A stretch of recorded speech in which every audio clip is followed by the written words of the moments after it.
Okay, the electric meter is on the north side of the structure, and of course we got a mouse trap here. It's good to know.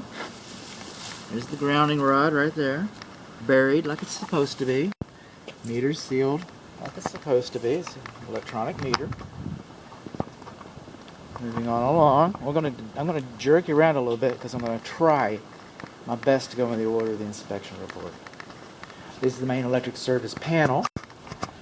This is the dead front. Together they make a load center, breaker box, call it what you will. They're not supposed to be labeled. Excuse me, they're supposed to be labeled. They're not supposed to be handwritten. They're supposed to be printed. This is printing. This is, printing, but it's handwritten. It's not cursive. And these are supposed to be printed. The manufacturer has stickers that you can apply to satisfy that. Coming in along here, we should not have wooden combustible debris inside of the panel.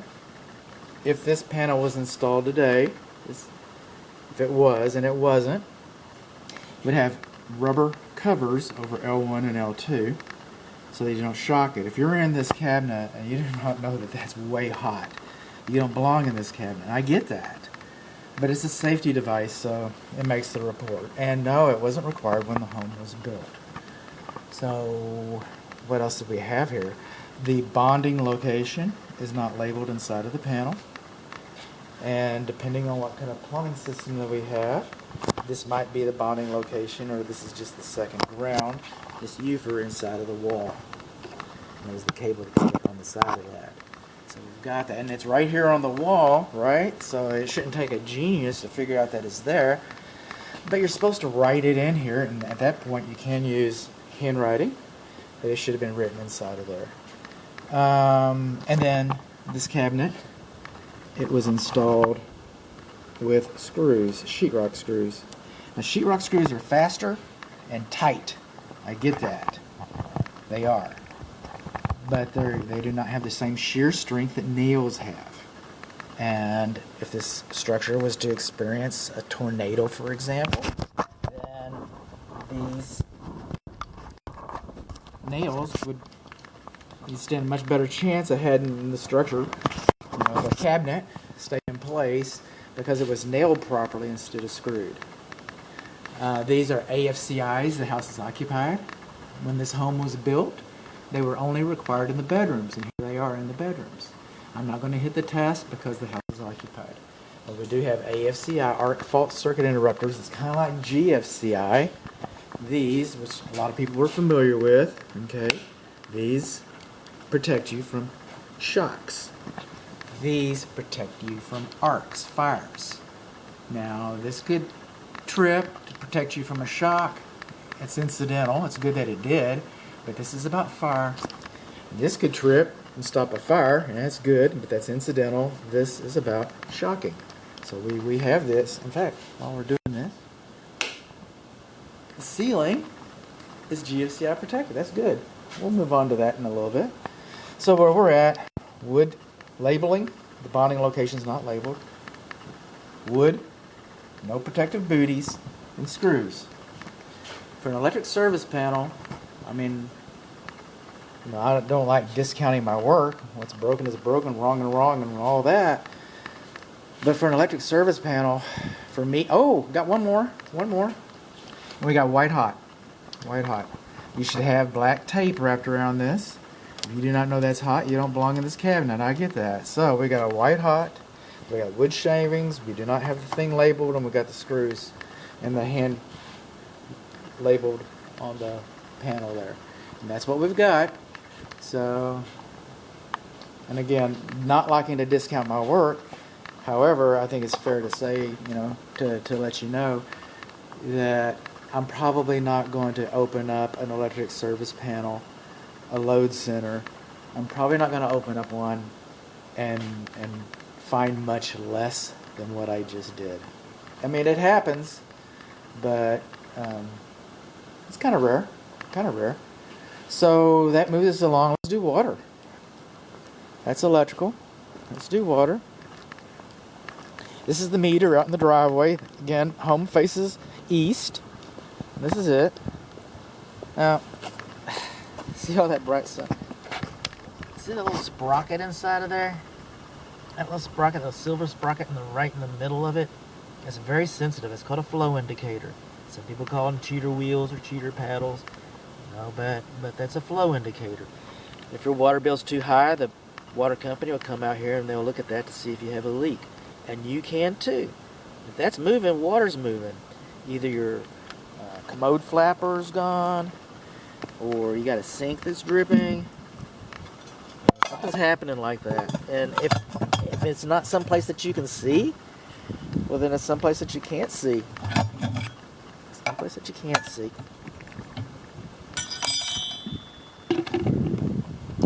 So that's the water meter.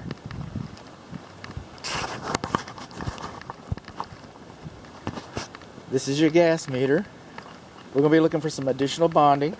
This is your gas meter, so where it enters the house. I'm getting away from myself. Getting away from myself. Keep it rolling. That's the Bonnie cart. She makes a cameo.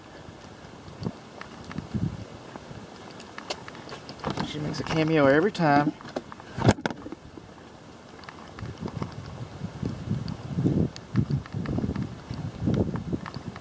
And then I'm going to yank you around a little bit because it's supposed to have been plumbing. You know, air conditioning before plumbing. That's alright. Kind of learning as I go here. This is my process. This is how you hunt. That's the main water shutoff valve. That's the valve right there. And that is a reduction valve, which is a good thing. Which also means that we need an expansion tank if you have a conventional water heater. This box should have been excavated, okay, and lined with gravel because that handle's buried. The handle's buried right there. I'm going to leave this open because I'm going to get a still image of it. Just fumbling along. Hillbilly home inspections. This brick has been painted, which is kind of nice. But brick is a low to zero maintenance system. And once you paint it, now you're always going to be painting it. So you've turned this zero maintenance system to a higher maintenance system. I'm jumping around there. We're looking for between 40 and 80. And we've got about 50 psi. Got a little bit of a leak on my equipment. That's not your equipment. It's not this equipment. I don't know what that is about. So you can kind of see. Ah, it's because we need a washer. That's what that's about. Put that out there so I can forget it. Left it on somebody else's faucet. Coming through here. We're going to have a second exterior video.